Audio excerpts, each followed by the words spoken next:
बड़ी खबर आपको बता दें, दिल्ली वालों की सांसों पर एक बार फिर से संकट गहरा गया है। दिल्ली में बढ़ते प्रदूषण को देखते हुए आज से ग्रैप 4 लागू हो गया है।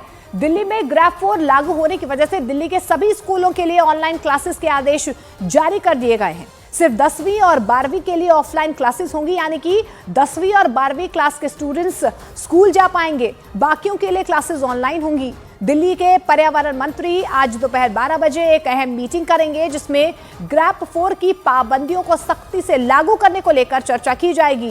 ग्रैप 4 की पाबंदियों के तहत दिल्ली में आज से ट्रकों की एंट्री पूरी तरीके से बैन हो गई है। सिर्फ जरूरी सेवाओं के लिए ट्रकों की एंट्री होगी। अब आपको जल्दी से दिखाते हैं कि आज से दिल्ली में कौन कौन सी पाबंदियां ग्रैप 4 के तहत लागू हो गई हैं। पहली बड़ी पाबंदी यह है कि दिल्ली में आज से ट्रकों की एंट्री पूरी तरीके से बैन हो गई है। सिर्फ जरूरी सेवाओं से जुड़े ट्रकों की ही एंट्री होगी। इसके अलावा सीएनजी और इलेक्ट्रिक ट्रक दिल्ली में एंट्री ले सकते हैं। इसके अलावा डीजल की मीडियम गाड़ियों पर भी रोक लगी गई है। इसके अलावा डीजल की हैवी गाड़ियों पर भी दिल्ली में आज से पाबंदी लग गई है। इसके अलावा ग्रैप 4 के तहत दिल्ली से बाहर की कमर्शियल गाड़ियां भी नहीं आ पाएंगी। और इसके अलावा दिल्ली के अंदर जो BS4 या इस वर्जन से नीचे की जो गाड़ियां हैं, जैसे BS3 या BS2, ऐसी गाड़ियों को सड़कों पर उतरने की अनुमति नहीं है। सिर्फ BS6 की डीजल गाड़ियां चल पाएंगी। ग्रैप 4 के तहत दिल्ली में सभी तरह के निर्माण कार्य पर आज से पूरी तरीके से पाबंदी लग गई है। इसके अलावा सड़क निर्माण कार्य पर भी पूरी तरीके से रोक लगा दी गई है। इसके अलावा केबल और पाइपलाइन बिछाने जैसे जो काम होते हैं वो भी नहीं हो पाएंगे। तो दिल्ली में अब से कुछ घंटे पहले स्मॉग यानी कि प्रदूषण की वजह से कैसी स्थिति बनी है, उसकी तस्वीरें आपको हम दिखाने की कोशिश करते हैं। दिल्ली के 3 अलग अलग इलाकों की आपको तस्वीरें दिखाते हैं कि किस तरीके से प्रदूषण का लेवल जो है यहाँ पर डेंजरस श्रेणी में पहुंच चुका है। तीनों ही जगहों पर एक चीज कॉमन है, वो है धुआं, हवा में घुला स्मॉग हर जगह नजर आ रहा है। कुछ ही जगह आपको साफ नजर आएगी, लेकिन विजिबिलिटी बिल्कुल जीरो यहाँ पर नजर आ रही है, कम हो गई है। दिल्ली की इंडिया गेट की बात करें, वहां पर अक्षरधाम मंदिर की बात करें, एम्स की बात करें, हर जगह एक जैसा नजारा नजर आ रहा है। जमीन से लेकर आसमान तक धुंध की मोटी चादर पसरी हुई नजर आ रही है।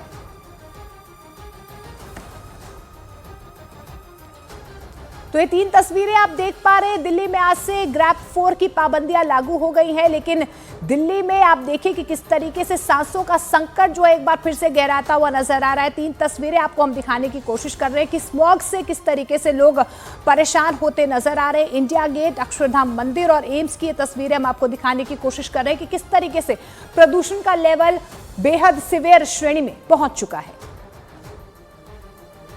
और दिल्ली में पिछले कुछ दिनों के भीतर प्रदूषण का लेवल बहुत तेजी से बढ़ रहा है। पिछले 3 दिन से ये तो रॉकेट की रफ्तार से हाई हुआ है। सबसे पहले 15 अक्टूबर की बात कर लेते हैं, तो दिल्ली में ग्रैप 1 लागू हुआ है। ग्राफिकली हम आपको बताने की कोशिश कर रहे हैं कि कब कब कौन कौन सी पाबंदियां लगी हैं। देखिए, 15 अक्टूबर ग्रैप 1 लागू हुआ। 7 दिन के बाद यानी कि 22 अक्टूबर को ग्रैप 2 लागू किया गया। देखिए कि किस तरीके से 22 अक्टूबर के बाद ग्रैप 2 लागू हुआ। 24 दिन, ठीक 24 दिन के बाद यानी कि 15 नवंबर को ग्रैप 3 की पाबंदियां लागू की गई। 15 नवंबर को ग्रैप 3 की पाबंदियां लागू की गई। उसके ठीक 3 दिन के बाद आप देखिए कितने तेजी से यहां पर प्रदूषण का लेवल बढ़ रहा है। 18 नवंबर को ग्रैप 4 लागू किया गया है। तो आप देखिए कि किस तरीके से यहां पर दिल्ली वाले जो है वो लगातार प्रदूषण से परेशान होते नजर आ रहे हैं। प्रदूषण की वजह से NCR का नजारा भी दिल्ली से अलग नजर नहीं आ रहा है। दिल्ली के आसपास के शहरों में भी गहरा धुंध जो है वो छाया हुआ है। दिल्ली NCR की 3 तस्वीरें आपको दिखाने की कोशिश करते हैं। गाजियाबाद, दिल्ली और नोएडा की ये 3 तस्वीरें हैं। ऐसा लग रहा है कि जैसे दिल्ली NCR के ऊपर धुंध की मोटी चादर बिछा दी गई हो। स्मॉग की वजह से लोगों को ड्राइविंग में भी दिक्कतें पेश आ रही हैं। विजिबिलिटी कम हो गई है, जिससे सड़कों पर साफ साफ कुछ नजर नहीं आ रहा है।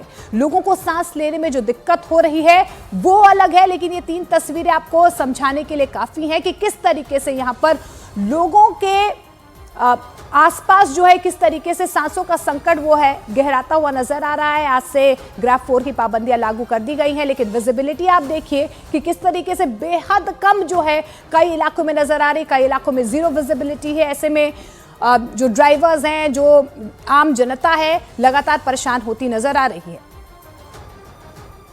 और दिल्ली में ग्राफ 4 लागू होने के बाद इस पर सियासत भी गर्मा गई है। बीजेपी कह रही है कि दिल्ली में प्रदूषण के लेवल को पंजाब में जलाई गई पराली ने भी बढ़ाया है, लेकिन दिल्ली सरकार इस पर कुछ नहीं बोलती है। ग्रैब 3 लागू करने के बावजूद भी पोल्यूशन की स्थिति नहीं सुधर रही तो अरविंद केजरीवाल, गोपाल राय आतिशी मार लेना। तुम्हें ये समझना पड़ेगा कि प्रतिबंध लगाने से प्रदूषण नहीं हटेगा। प्रदूषण का मूल कारण है डस्ट, धूल, वो सड़कें, वो गड्ढे जो तुम भर नहीं पाए हो। 40 लाख व्हीकल रोज सड़कों पर आते हैं, उन गड्ढों की वजह से पोल्यूशन पैदा होता है। व्हीकल पोल्यूशन है, उसकी वजह से होता है। या वो पराली का धुआं है जो पंजाब से आके दिल्ली का गला घोट रहा है, दिल्ली को धुआं कर रहा है, उस पर एक शब्द नहीं बोलते। आप कितने भी अगर प्रतिबंध लगाने से पोल्यूशन कम होता तो आज कम होना चाहिए था। आज भी 475 से पार है, दिल्ली बद से बदतर होती जा रही है। तो ग्रैब 3 लगाकर आप ठीक है एक कुछ लोगों को सांत्वना दे सकते हो, लेकिन मैं फिर कह रहा हूँ दिल्ली में प्रदूषण अरविंद केजरीवाल के निकम्मेपन के कारण है जो दिल्ली की हमेशा पंजाब पराली बोलते रहे। पंजाब की पराली आज आपको सॉल्व करनी थी। 60,000 से अधिक घटनाएं हो चुकी, कहाँ है बायो डिकम्पोजर? और अब पंजाब की पराली पर चुप है क्योंकि वहां फेल हो गए तो यूपी हरियाणा को दोष, इजराइल लेबनान को दोष, किसी को भी दोष। अरे स्मोक टावर का क्या हुआ वैसे 23 करोड़ रुपए वाला? कोई पता नहीं। यमुना जी की सफाई को क्या हुआ? कोई पता नहीं। जहरीला पानी हो गया, कोई पता नहीं। हवा जहरीली, पानी जहरीला, दोष किसी और का, दोष मेरा नहीं है। हमने काम किया तभी तो हम सीएनजी बस चला रहे हैं। हमने काम किया तभी तो 2000 इलेक्ट्रिक बस चला रहे हैं। हमने काम किया तभी तो दिल्ली के सारे जो पोल्यूटेड इंडस्ट्रीज उसको हमने 100% शिफ्ट कर दिया। हम काम कर रहे हैं तभी तो 24 घंटे बिजली सप्लाई कर रहे हैं, जनरेटर का धुआं कम कर रहे हैं। और भाजपा की सरकारें क्या कर रही हैं? आप BS4 की पोल्यूशन फैलाने वाली बस भेजोगे दिल्ली के अंदर जानबूझ करके। पंजाब में जहां सबसे ज्यादा पराली जलती थी 47,000 से घट के 7,500 हो गई, और उत्तर प्रदेश में 1500 जली थी 2 साल पहले, वो 2,500 हो गई। तो क्या भारतीय जनता पार्टी ने ये जिम्मेदारी ले ली है क्या कि हम दिल्ली के लोगों को परेशान करने के लिए पोल्यूशन बढ़ाते रहेंगे? सवाल ये नहीं है कि कंपटीशन क्या है, सवाल ये है कि पिछले 10 सालों में दिल्ली के लोगों को मिला क्या। जो काम नहीं हो उसमें कहा जाता है कि मुझे काम नहीं करने दिया जा रहा, और जो हो जाता है उसका क्रेडिट खुद लेते हैं। तो दोनों में से एक बात तो हो नहीं सकती।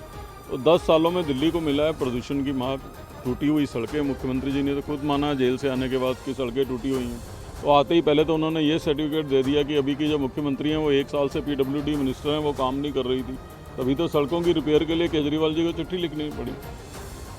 तो स्मॉग पर सियासत से इतर एक वैज्ञानिक तथ्य ये भी है कि ठंड का मौसम आते ही प्रदूषण बढ़ता है, क्योंकि दिल्ली में गाड़ियां उतनी ही चल रही हैं जितनी हर मौसम में चलती हैं, लेकिन ठंड का मौसम आते ही आखिर दिल्ली में प्रदूषण का लेवल क्यों बढ़ जाता है, तो इसकी वजह भी आपको समझाने की हम कोशिश करते हैं। असल में आपको बता दें कि ठंड के मौसम में होता यह है कि हवा की रफ्तार कम हो जाती है। ग्राफिकली आपको समझाने की हम कोशिश करते हैं कि किस तरीके से प्रदूषण जो है वो लगातार दिल्ली में खास तौर पर ठंड के मौसम में बढ़ता है। सर्दी में हवा की रफ्तार कम हो जाती है, धूल कणों की मूवमेंट यहां से थमने लग जाती है। इसके अलावा धूल कण हवा में बने रहते हैं, यानी कि डस्ट पार्टिकल्स बने रहते हैं। धूल कण ऊपर उठ नहीं पाते हैं, इसीलिए कहीं ना कहीं हम बारिश का इंतजार करते हैं कि धूल के कण जो है वो ऊपर उठ जाएं, पॉल्यूशन थोड़ा कम हो जाए। लेकिन आपको ये समझाने की हम कोशिश करें ग्राफिकली कि किस तरीके से पहले तो हवा की रफ्तार कम होती है, फिर कणों की मूवमेंट थमने लग जाती है, कण जो है हवा में बने रहते हैं, डस्ट पार्टिकल्स बने रहते हैं और धूल कण ऊपर उठ नहीं पाते हैं, जिसकी वजह से लोगों को ज्यादा परेशानियों का सामना करना पड़ता है।